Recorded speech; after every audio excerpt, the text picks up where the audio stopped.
kita akan membahas tentang pentingnya membangun kebiasaan baik dan bagaimana menjadi teladan bagi orang lain.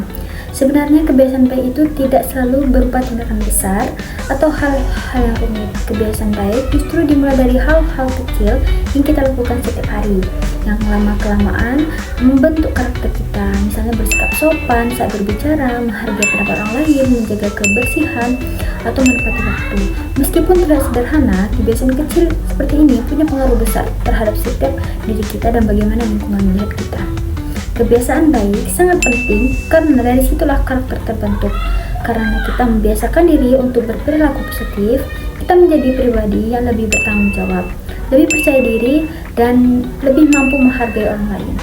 Kebiasaan baik juga membantu menciptakan suasana yang lebih nyaman, baik itu dalam pertemanan, keluarga, maupun saat bekerja sama dengan orang lain. Dengan melakukan kebiasaan secara konsisten, kita tidak hanya memperbaiki diri, tetapi kita memberi dampak positif bagi lingkungan sekitar. Setelah kebiasaan baik, kita juga perlu memahami apa sih itu keteladanan. Keteladanan adalah perilaku sikap yang dapat dicontoh orang lain. Artinya kita bukan hanya melakukan untuk diri kita, tapi untuk orang lain juga. Orang yang menjadi teladan biasanya menunjukkan sikap yang konsisten, jujur, sopan, disiplin, dan mampu mengendalikan emosi. Ketika kita mampu menunjukkan sikap positif secara nyata, tanpa harus berkata banyak, orang lain akan lebih mudah menghargai dan meniru perilaku kita. Contoh perilaku teladan itu bisa kita lakukan di kehidupan sehari-hari, misalnya membantu teman yang sedang kesulitan, berbicara dengan nada baik, menjaga lingkungan tetap bersih, atau tetap tenang ketika menghadapi masalah. Hal-hal kecil ini mungkin tidak sepele, tapi jika dilakukan terus-menerus bisa memberikan pengaruh yang besar. Bahkan mungkin saja tindakan kecil ini bisa dilakukan tanpa kita sadari, menjadi inspirasi bagi orang lain untuk melakukan hal yang sama. Lalu bagaimana sih cara membangun kebiasaan baik ini?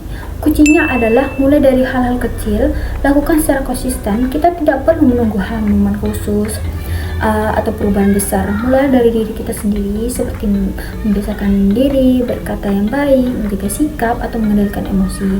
Setelah itu, lakukan refleksi diri untuk melihat apakah perlu kita perbaiki, apa yang perlu kita perbaiki.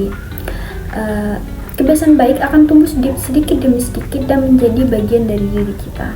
Pada akhirnya, kebiasaan baik dan keteladanan adalah dua hal yang saling melengkapi. Kita bisa membiasakan diri berbuat baik, kita secara otomatis menjadi contoh yang baik juga. Perubahan besar selalu dimulai dari langkah kecil, dan langkah itu bisa dimulai dari hari ini, dari diri kita sendiri. Jadi, marilah kita membangun kebiasaan baik dan jadilah teladan bagi orang sekitar kita. Mungkin sekian mengenai pembahasan saya hari ini. Jangan lupa like, comment, and subscribe. Bye!